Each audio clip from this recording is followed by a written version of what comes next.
বিয়ে করাই না, তোরা তো চায় বিয়া।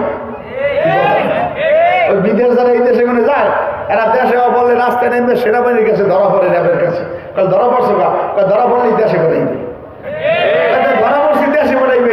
এই দেশে পোলাবাড়ি লাইন ফাইন করে, এইবার রাস্তায় ওই ধরা পড়ছে হাতাহাতি করে। যারা 10 টাকা কাল কি করবা, কাল বিয়ে করাই দাও। হ্যাঁ, শরীয়ত কি বিয়ের কথা বলছে? শরীয়ত বলছে যদি অবিবাহিত পোলাবাড়ি হয় তাহলে দৌড়া দেখে দেখতে এককাল শেষ করবে। আর যদি বিয়ে তো মাইয়ে বলা হয় তাহলে সিনে তোমার গাছ দিয়া পাথর মারবে।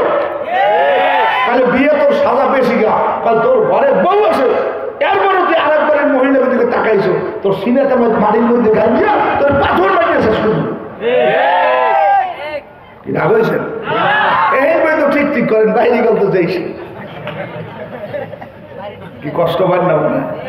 সমাজ নাই, দিন নাই, ইসলাম নাই, কি কষ্ট? কোথায় যাইবেন? আজকে সমাজে কোথাও ইসলাম নাই। লেদা লেদা ঘুরে বেড়া খারাই প্রস্তাব করে, 5-6 পরে দাঁড়িয়ে দিলে প্রস্তাব করে, বসে প্রস্তাব করা মনে হয় নিয়ম নাই। এ ঢাকার সব হাজার হাজার প্রস্তাবখানা সব খারাইয়া। আপনি যদি লঙ্গি মেরে পেশা বলে রাগ বাইট করে লওয়া যাবে। যান ঢাকা বিমানবন্দর, এই নাই গাড়ি, শাহজালাল আন্তর্জাতিক বিমানবন্দরে যাইবেন, নামটা কত সুন্দর, শাহজালাল শাহজালাল। সে বিমানের মধ্যে 100 প্রস্তাবখানা, 100-র মধ্যে 100ই যাই খারাপ নেই। বলি ভাই আমরা করবো কেমনে? কারণ আপনার এই বাথরুমের মধ্যে ঢুকতে পারেন। হ্যাঁ, ঢুকতে তো পাওয়া যায় হাইকমোট। ওই এক কাকু গেলে শহরে আর পায়খানায় বুঝতেই পায় না, তাই ঘুরতে করতে যাই একটা বড় বালতি নিয়ে। এটা কি কথা? হাইকমোট আর কাকু গেলে পায়খানা তো কাছে ঢুকিয়ে ঘুরতে করতে আর বালতি ডাকনা জায়গায় আপমুক্ত হয়ে জোরে আসেন না। বাইরে মাইয়ে ডাকতেছে, বাইরে করে মনে করলে আপনি এখন আন না খা, তাহলে বাবু পায়খানা কোরআন পাইলে বালতির মধ্যে আপনি দিয়েছে। কি ভাবেছে? কি ওয়াজ করবো, কোথায় বয়ান করবো? এই যে ওয়াজ শুনতে আছেন, কয়জনে ফজর নামাজ পড়ছে? কালবেনে কয়জন? আরে আর জায়গায় করি না, তোমরা পেন্ডেল ফিটে উঠে সেইটি করছো, বাড়তে গেলে বড় কয়জন। আবার কালবেনে গেলে বলে কি বউ ওঠেন না, নামাজ পড়েন না, ভাই 12টা 1টা তবে 10 বছর জহুরির লগে পড়বো। মোরা হুজুররাও করি না, আমাদের আমার কাছে টাকা কোন যাই লইতে লাগে 1025। এবার কালে 100 দিন হচ্ছে এক হুজুর বিরাট বড় বক্তা, আমার লাগে এক সহকারী কলে হুজুর নামাজ পড়বেন না, বলে মাগরিবের মধ্যে যে বয়ান ধরা লাগবে এশারে কালে পড়বো। আমাকে জগৎটা এখন বড় খারাপ জগৎ, আমাকে জগৎ শুধু টাকা টাকা। 1 ঘন্টা করি 1 লাখ। এইবার কাল হুজুর টাকা পাঠাই দেন আগেটা, তাহলে আমি যদি গেলে পথে আমার ডাহাই বাড়িতে ধরে, তাহলে আমার গোড়াতে জুতার বাড়ি দিয়ে দেবে, টাকা থাকবে ব্যাংকে। কি রাগ হয়েছেন নেই? কি অবস্থা আজকে? এখন এই সময় সারা বাংলাদেশে 4,500 বয়ান চলতেছে। সিএডি জরিপ করছে কয়জন? এই বাংলাদেশের ছোট বড় 70,000 মাদ্রাসা, এই বাংলাদেশের ছোট বড় 3.5 লক্ষ মসজিদ, কথা রাখুন। এই বাংলাদেশে পীর মুরিদি খানকা তবলিগের সাথীর অভাব নাই। এই বাংলাদেশে আপনার 80,000-এর মতো কোরআনে হাফেজ, লাখো লাখো দাওনা হাদিস আলেম, লাখো লাখো আলিয়া কৌলিয়ার আলেম ভাগ করে দিয়েছে। কিন্তু মানুষ আগেও যা, এখন আরো উল্টো বেশি। অথচ কালকে বয়ান করছিলাম যশোর, জাল্লার হাবিবের দেখকে মানুষ মুসলমান হয়ে যায়। আর আমার হুজুরও দেখলে মানুষ সরে পর সর হুজুর এই সঠিক যা দাঁড়িয়ে যাইস না। কি কথা বলেন? কারণ কি করে? আল্লাহর হাবিবের চরিত্র। আল্লাহর হাবিবের বাচ্চারা দেখলে দৌড় দিতেন, ছোটরা দৌড় দিতেন, বড়রা দৌড় দিতেন। আর আমার মধ্যে আল্লাহ মাফ করুন, অনেক বড় বড় ওলামায়ে কেরাম সাধারণ মানুষ দেখলে সালাম দিয়ে উত্তর দেয়। হেডা আমি বড় মসজিদের খতিব, টাকা আমি বড় মাদ্রাসা শাইখুল হাদিস, অথচ নবীর চরিত্র কি? আল্লাহর হাবিব আগে আগে দেখলে মানুষকে সালাম দেন। কথা বুঝে না? চরিত্র আমার মধ্যে ঢুকতে আসে। এই দেশে একদল নেতা ছিল, জনগণ কইত আসসালামু আলাইকুম ওয়া রাহমাতুল্লাহ, কি কথা বলেন? দেন না, অনেক জায়গায় ভয় করে আপনার ওই যে সালাম দেয় কেন জানেন? উনিও জাগাইছে, এও জাগাইছে। এই যে বিশেষ করে গাড়ি এই বেটা পাহাড় নিয়ে বাতাস করে, গাড়িওয়ালারা বেশি করে, পাহা লাগবে, পাহা বাতাস করে। উনিও আজ জায়গায় কি কথা কেন ওইরা মুখে হাত জায়গায় ইশারা দেয়, এটা কি মুসলমানের চরিত্র? হ্যাঁ, দূরে আসে আপনাকে দেখে না, আপনি হাত জাগাইবেন হাতে, জবানে বলবেন আসসালামু আলাইকুম ওয়া রাহমাতুল্লাহ। আজকে সালামটাও শুদ্ধ করে দেয় না, স্বামী স্ত্রীর সালাম দেয় না, ভাই ভাইয়ের সালাম দেয় না, সন্তান আব্বা মাকে সালাম দেয় না। এই সমাজটা এখন ইসলামের নিয়মে চলে না। কাজে আমি আপনাদের অনুরোধ করি, এই সমাজটা যদি ইসলামের নিয়মে চালাইতে চান, আপনার ছোট ছোট ছেলে মেয়েগুলোকে মাদ্রাসায় ঢুকিয়ে দেন।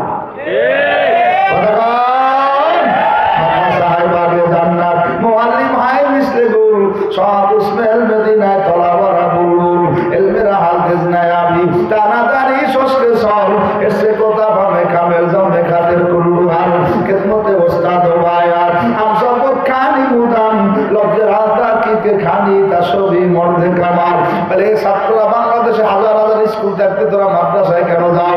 বলে মাদ্রাসা হইলো জান্নাতের বাগান, ওস্তাদের আমারে মধু খাওয়া। সারা পৃথিবীর মধ্যে সব শিক্ষা প্রতিষ্ঠান একদিকে, আর নবীর ঘর মাদ্রাসা একদিকে। বলে কারণ কি? বলে নবীর ঘর মাদ্রাসা যদি না থাকে, মসজিদ ইমাম থাকবে না, জানাজার হুজুর থাকবে না, বিয়ে পড়ার হুজুর থাকবে না, ঈদের নামাজের হুজুর থাকবে না, কোরবানির নামাজের হুজুর থাকবে না, কোরবানির গরু ধরনের জবের হুজুর থাকবে না। আজকে সমাজে অনেক কবল আছে, আলেম ওলামা চোখে দেখতে পারে না।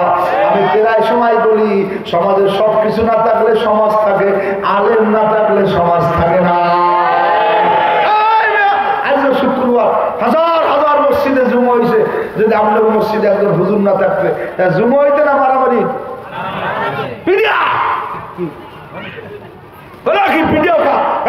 মসজিদে হুজুর না মসজিদে শনি সারাই দিন আছে।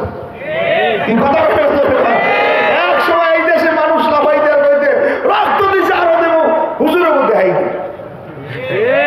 আমি মনে মনে করি তো বলছে মাথা খারাপ, আমাকে যদি দেখাই দেয় তোর কলমা পড়াইবি কেনা, তোর বাহির জানাজা পড়াইবি কেনা, তোর বোনের বিয়ে পড়াইবি কেনা, তোর বাড়ি মসজিদে শুক্রবার জুমা পড়াইবি কেনা, তোর মাদ্রাসায় কোরআন শরীফ পড়াইবি কেনা, তোর ঈদের নামাজ পড়াইবি কেনা, তোর কুরবানির নামাজ পড়াইবি কেনা, তোর বাড়ির কুরবানির গরু জল হয়ে দেবে কেনা। খারাপ তোমার ভালো জানো, আমরা ছাড়া তোমার কেউ না। আমি প্রায় সবাই বলি, কোন দলের সাথে আমি না, ওই দলের সাথে আমি আসি যেই বেড়ে আমি মরার পর আমার গোসল করাইবে, ওই দলের সঙ্গে আসি যেই বেড়ে আমি মরার পর আমার কাপড় কাটবে, ওই দলের লগে আসি যেই বেড়ে আমি মরার পর আমার জানাজার নামাজ পড়াইবে, ওই পুরুষটার সঙ্গে আসি যে আমি মরার পর আমার কবরে দামন করবে। ও লালপুরের বাবারা, ও বদুল্লার ভাইরা, নারায়ণগঞ্জের বাবারা, পাও ধরছি, দুনিয়ার যার সঙ্গে থাকো বা না থাকো, আলেমের খারাপ জানবা না। আল্লাহর হাবিব বলছে, তুমি নিজে আলেম হও, না পারলে আলেমের বাবা হও, না পারলে আলেমের দাদা হও, কিছু যদি না পারো কুনু মা সাদিকিন, একজন আলেমের সঙ্গে তুমি হাত মিলাও। বলে আলেমের সাথে সম্পর্ক থাকলে কি হবে? হাদিসের মধ্যে আল্লাহর হাবিব বয়ান করছে, একজন আলেম যারা কিয়ামতের ময়দানে আল্লাহর সামনে দাঁড়াইবে, আল্লাহ বলবে, হাবিব সাহেব যাও, তোমাকে জান্নাতের ঘোষণা দিয়ে দিলাম, একটু জোরে কান সুবহানাল্লাহ।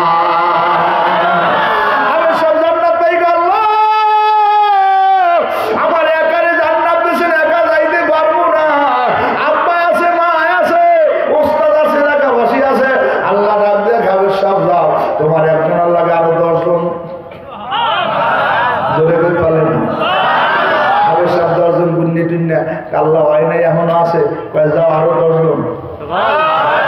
আল্লাহর হাবিব বলে, গুনতে গুনতে এখন খোঁজ নিয়ে দেখে হয় নাই, আল্লাহ 20 জন হয়েছে, আমি পুষাইতে পারি না। এই না বাড়তে কইছেন একটা ছোট দোয়া অনুষ্ঠান করবেন, 10-15 জন মানুষ খাওয়াইবেন হুজুর টুজুর মিলাইয়া, এখন কইতে কইতে 70 জন হয় না। আমি সব জায়গা আল্লাহ 20 জন হয়েছে, আমার আব্বার গ্রুপ মায়ের গ্রুপ কইছি, কিন্তু আমি যে মাদ্রাসায় পড়ছি এলাকার মানুষগুলা কইতে পারি নাই। আল্লাহ কাছে যাও আরো 10 জন, কত হয়েছে? এত জ্বালা, যার 10 জন দিছি ফিরে দিকে একটা পানি দেবেন। একজন হাবিব সাক্ষী দেয়, কিয়ামতের ময়দানে 40 জন জাহান্নামী মানুষকে ধরিয়ে ধরিয়া টানিয়ে টানিয়ে আল্লাহর জান্নাতে পৌঁছিয়ে দেবে। এই যে 6টা ছেলে বাকি রয়েছে, 400 কত 240 জন আয় নেবে। সুবহানাল্লাহ।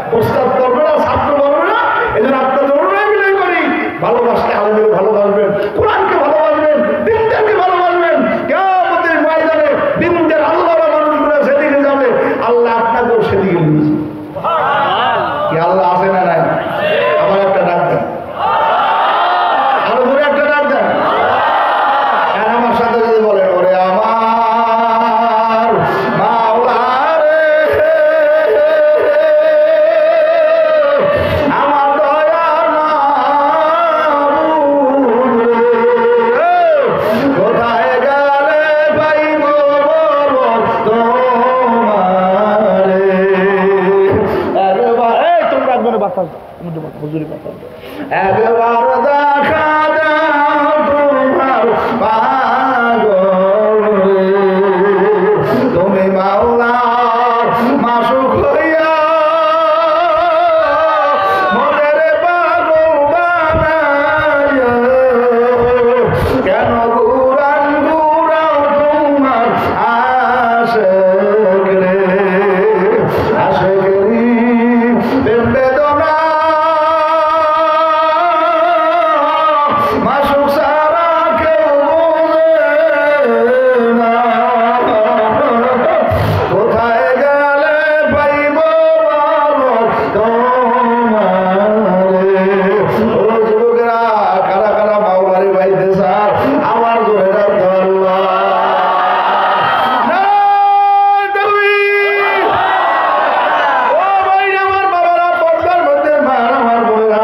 এই জন্য দুনিয়ার মধ্যে যে কয়দিন থাকবা আল্লাহর কোরআনের সাথে সম্পর্ক বানাবা। বলে কোরআন কেমন জিনিস? আল্লাহ বলে ইন্না নাহনু নাযালনা যিকরা ওয়া ইন্না লাহু লাহাফিজুন। কোরআন আমার, এর হেফাজতের মালিক জোরে কর আল্লাহ। কেমনে হেফাজত করে বললে বুঝবেন।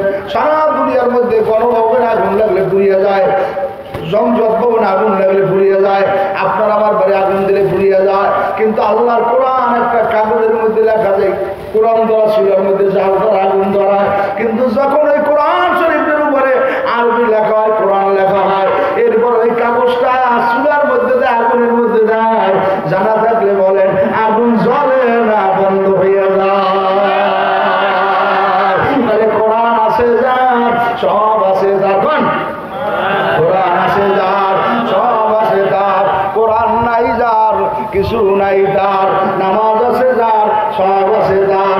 নামাজ নাই যার, কিছু নাই তার। এই জন্য এক পাগল কামদার বলে নামাজকে বলো না কাজ আছে, কাজকে বলো আমার নামাজ আছে। নামাজকে বলো না চাকরি আছে, চাকরিতে বলো আমার নামাজ আছে। নামাজকে বলো না ব্যবসা আছে, ব্যবসায় বলো আমার নামাজ আছে। ভাই যার নামাজ ঠিক আছে তার সব ঠিক আছে। ও যুবক ফতুল্লার বাবারা, লালপুরের ভাইরা, পাও ধরছি জীবন তাও কান যার, নামাজ ছাড়বো না। আবার জোরে আল্লাহ হয়ে লাগলা। আল্লাহ বলে কোরআন আমার, এর হেফাজত আমি কেমনে করবো শোনো। কোরআন শরীফের মধ্যে 114 সূরা কয়টা মুখস্থ করেন? কয়টা?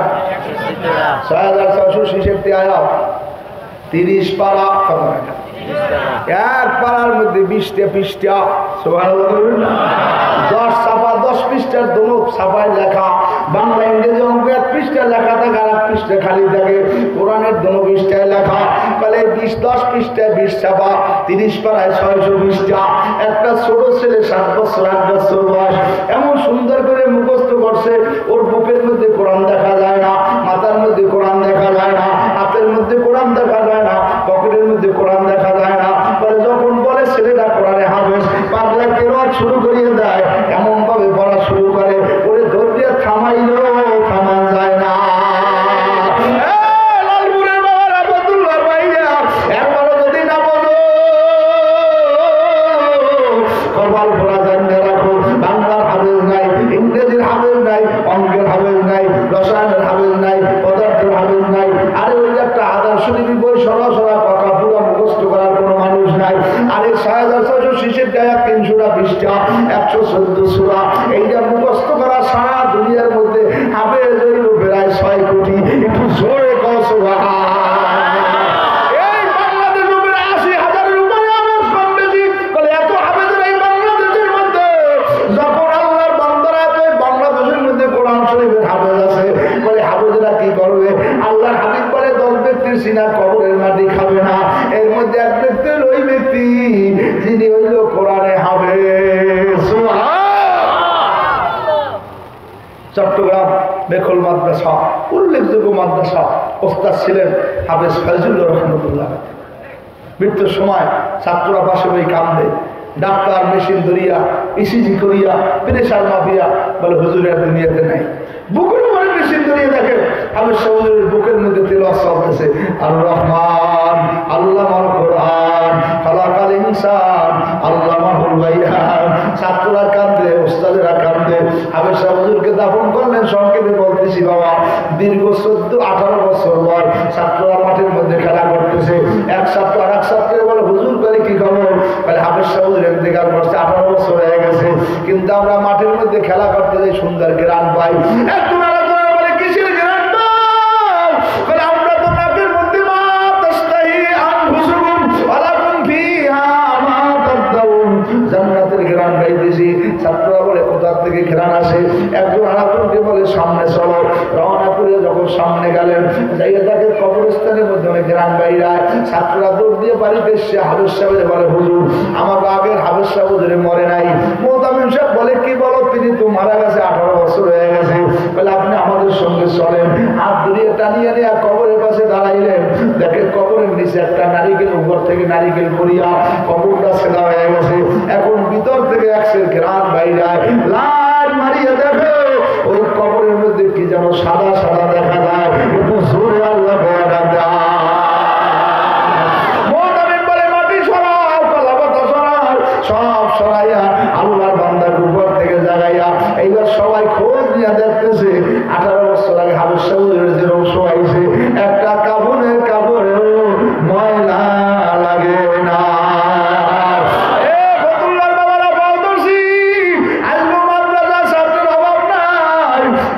প্রতিষ্ঠানে ছাত্র পায় না। চরমনাইতে সেদিন গেছিলাম, একটা মাদ্রাসায় ছাত্র হয়েছে 350, স্কুলে ছাত্র হয়েছে 13 জন। যদি লোকজন তাই খবর লইয়ে যায় বুকাই নগর মাদ্রাসায় কত 350, স্কুলে কয়জন? এখন বেতন বন্ধ হয়ে যাওয়ার ভালা। রাশিয়াতে জাতীয় পত্রিকা দেখছি স্কুলগুলোর বেতন বন্ধ হয়ে আস্তে আস্তে বাদ হয়ে যাইতে আছে। এখন বাংলাদেশ আল্লাহ আমাদের মাদ্রাসার দিকে মানুষ এমন ঝুঁকতেছে, ডিসির বলা মাদ্রাসায়, এসপির বলা মাদ্রাসায়, ওসির বলা মাদ্রাসায়, দারোগার বলা মাদ্রাসায়, বলা কি ছেলেমান মাদ্রাসায় দেন কা? বলে মাদ্রাসা দিলে দুনিয়াও হয়, আখিরাতও হয়।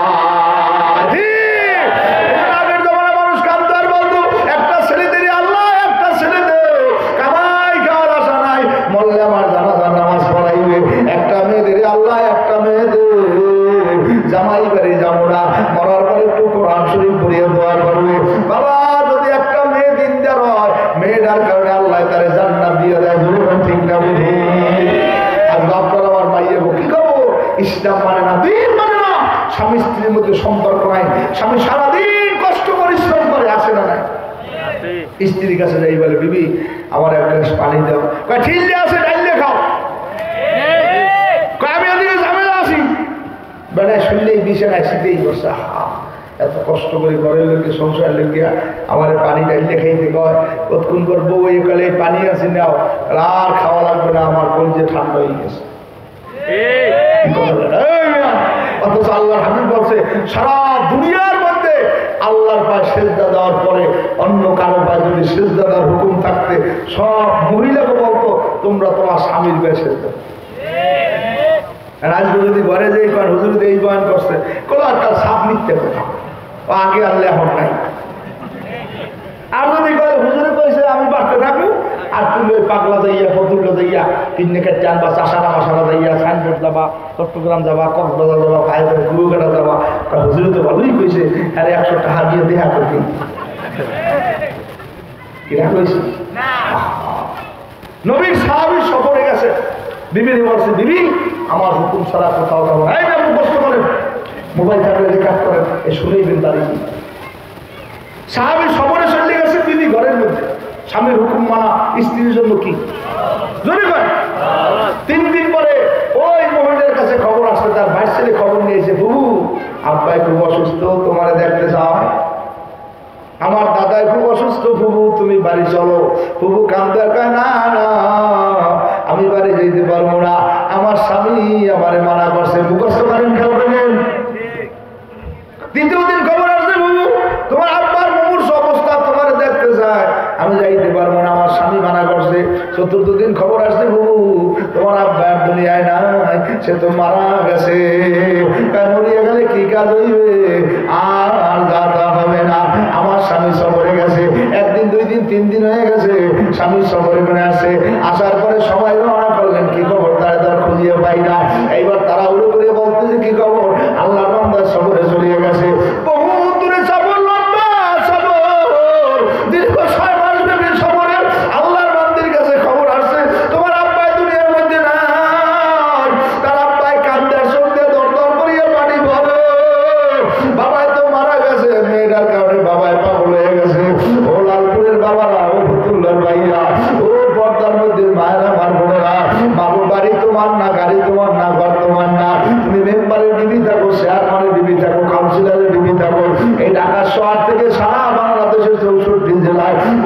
দৈনিক শত শত লাশ বাইরে যায়। অ্যাম্বুলেন্সের গাড়ির সিটি আর বাস গাড়ির সিটি এক না।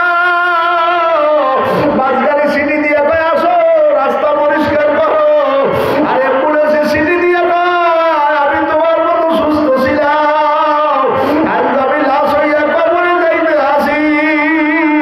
মাটির দেয়াল বাসের হিসাব কেমন জানি ভাবে রে, একা একা কেমনে থাকবো অন্ধকার কবরে। কবর হইল অন্ধকার আর মাটির ঘর, ওই কবরে থাকতে হবে মরণের ঘর। কবরে খবর মানুষ জানি তো ঘরবাড়ি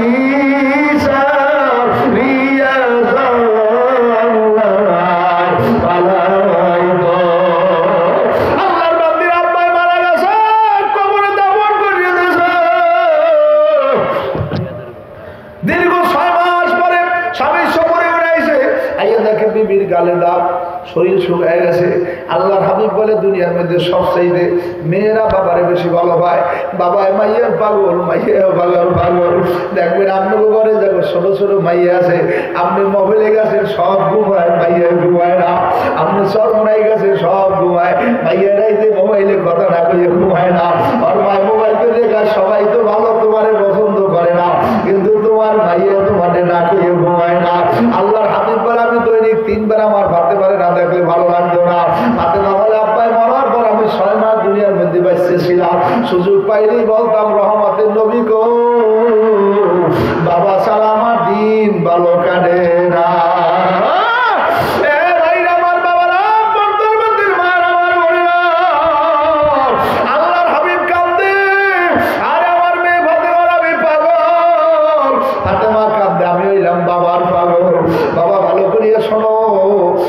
স্বামী সফরে বেড়াইছে, আইয়া দেখে স্ত্রীর গালের মধ্যে ডাক।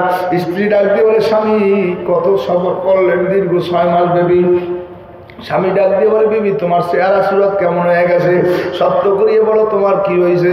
বলে স্বামী আপনি সফরে যাওয়ার 3 দিন পর আমার আব্বা মারা গেছে। কোথায় দাপন করছে কি জানাজা পড়াইছে আমি কিছু বলতে পারি না। কোথায় দাপন করছে কে জানাজা পড়াইছে আমার কিছু জানা নাই। কয় যদি আপনি না তুমি না বলতে পারো কেন তুমি কি যাও নাই? বলেন আমি মরা দেখতেও যাই নাই, জানাজায় যাই নাই। বলে তুমি তো কাজটা ভালো পারলে না, কেন জানাজায় যাও নাই, মরায় যাও নাই? যখন তুমি যাও নাই আসো আমার কাছে আসো, আমরা দুজনে যে আমার শ্বশুর কবর জিয়ারত করি আসি। দুজনে যখন কবর জিয়ারত করতে রওনা করলেন, স্ত্রী রাত দেখায় স্বামী রাত্রে যাওয়া লাগবে না, আমরা এখন ঘুমাই, আগামীকালকে সকালে যাবো। কালকে সকালবেলা কবর জিয়ারতের জন্য রওনা করলেন। রাত্রে ঘুমের মধ্যে জামাই স্বপ্নে দেখে তার শ্বশুরে জান্নাতের মধ্যে ফল খাইতে আছে। মেয়েটাই ঘুমাই ঘুমাই স্বপ্নে দেখে তার আব্বা জান্নাতের মধ্যে ফল খায়। মেয়ে ডাক দিয়ে বলে ও আব্বা কি আমল করলেন? শ্বশুরে জামাই ডাক দিয়ে বলে শ্বশুরের আব্বা কি আমল করলেন? আজকে জান্নাতের মধ্যে ফল খাইতেছেন। জামাই কান্দে আর বলে আব্বা কি আমল করছেন? শ্বশুরে বলে বলা বাবা কোনো আমল করি নাই, তোমার ঘরের মধ্যে আবার একটা দিনদার মেয়ে আছে, যেই মেয়েটাই মরার পরে বাবারেও দেখতে আয় না। একটা ছেলে দেবে আল্লাহ, একটা ছেলে দেবে, কামাই খাওয়ার আশা নাই, মরলে আমার জানাজার নামাজ পড়াইবে। আজকে সরমার ফজলুল করিম রহমাতুল্লাহ 7টা ছেলে, সব আলেম মাওলানা মুফতি। আজকে কারি ইব্রাহিম উজুরি রহমাতুল্লাহ 11টা ছেলে, সব আলেম হাফেজ মাওলানা বিশ্বাস।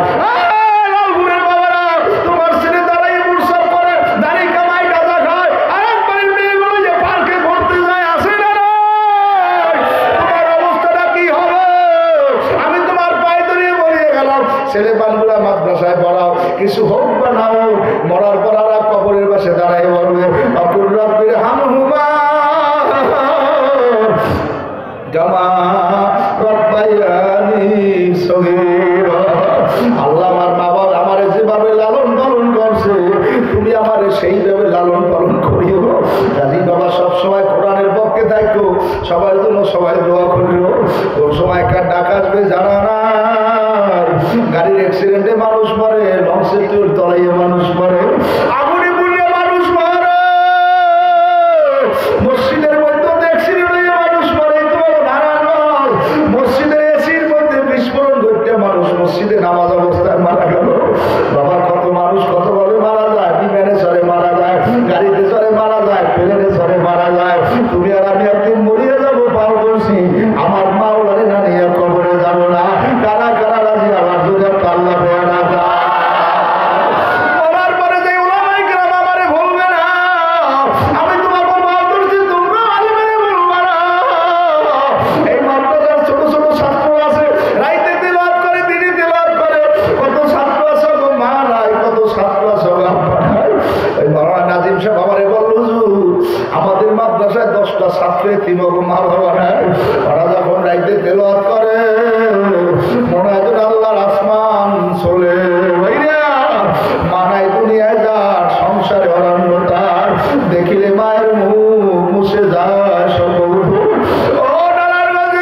কিছুদিন আগে আমার মায়ও মারা গেছে, এখন আমার আব্বাও নাই, মাও নাই। মাতা যারা এই ছাত্রকে পড়াও, এই ছেলেটার মা বাপ নাই, ওরে মারবা না, ওর মনটা এমনি দিয়ে ছোড়ো। কত ছেলের মায়ায় বাবা নাস্তা দেয়, ওর জন্য তো কেউ আসে না। আমি কালকে মাগুরা মাহফিল করলাম, পরশুদিন যশোর, কালকে যশোর মাগুরা মাহফিল করে আসলাম। ওই যে আমাদের কালুসাবাড়ির দাওয়াদিন মাদ্রাসার পাশে রাখতে ঘুমাইতাম। সকালবেলা আবের সব একটা বাচ্চা দেখা, হুজুর এই ছেলের আব্বা দিত বাবাও করছে, আর মায়ের ফালাই দিয়ে চলে গেছে। আরে 5-6 বছর বয়স, এই মাদ্রাসায় তিনখানায় পড়ে আমাকে বড় হুজুরের ঘরে খায়। আবের সাবাড়ির কাছে ডাকে বললাম, ওরে আমার দ্বারে আনেন। আমি জিজ্ঞেস করলাম, বাবা তোমার নাম কি? কোনো কথা কয় না, মুখটা ছোট, চোখের দ্বারে পানি টলমল করে। কাছে ডাইন্ডা বুকে লাগাই বললাম, বাবা কাঁদো না, ধৈর্য ধরো। ভাত মালিয়াতি বা ভালা তাখার, ইলা ভালা তানহার। আল্লাহ কাজার এতিমের মাথায় হাত বুলাইবে, আমার মাওলা কিয়ামতের ময়দানে তাদের বিনা হিসাবে জান্নাত দিয়ে দেবে। কাজী বাবা সবসময় এতিমের পক্ষে থাকবা। মাদ্রাসার কত ছোট ছোট ছাত্ররা যার আব্বাও আসে, ওরাও তো মাদ্রাসার মধ্যে থাকে, সবসময় নিজের বিচারা সামারা নিজে বুঝায়। ওস্তাদেরা কষ্ট করিয়ে পড়ায়, বাসা ভাড়া বাজার আবার খাওয়াইয়ে দেয়, একটা প্রতিষ্ঠান চালাইতে বড় কষ্ট হয়। এই জন্য আমি মুসাফির মানুষ, আমার আজকে সবে বরাত, আল্লাহ শাবান মাসের ওই রজবের শেষ দিন, আগামীকালকে আল্লাহ কবুল করলে শাবান মাস। আমি আয়াত তিলাওয়াত করছিলাম, আল্লাহ বলে তোমার উপরে রোজা ফরজ করছি কেন? যাতে তোমরা মুত্তাকি হইতে পারো। বাবা আর কিছুদিন পরেই রমজান, কাজে আমি আপনাদের কাছে এখন টাকা পয়সা কিছুই চাই না। ওই রমজান মাসে আল্লাহর হাবিব বলছে, একটা টাকা যদি কেউ দিনের রাস্তায় দান করে, 1 টাকায় 70 টাকার সব। কথা রাখি, 70 না মিথ্যা? আমি কিছু লোক চাই, ও গ্রামবাসীরা, যার কিছু নাই সেও কিছু রমজানে দান করে, ঠিক না? যে রিক্সা চালায় সেও 5 জন এতিমের একটু ইফতার কিনিয়ে দেয়, যে ভ্যান চালায় সেও 2 জন অসহায় মানুষের একটু কাপড় কিনে দেয়, আতর কিনে দেয়, যে একবার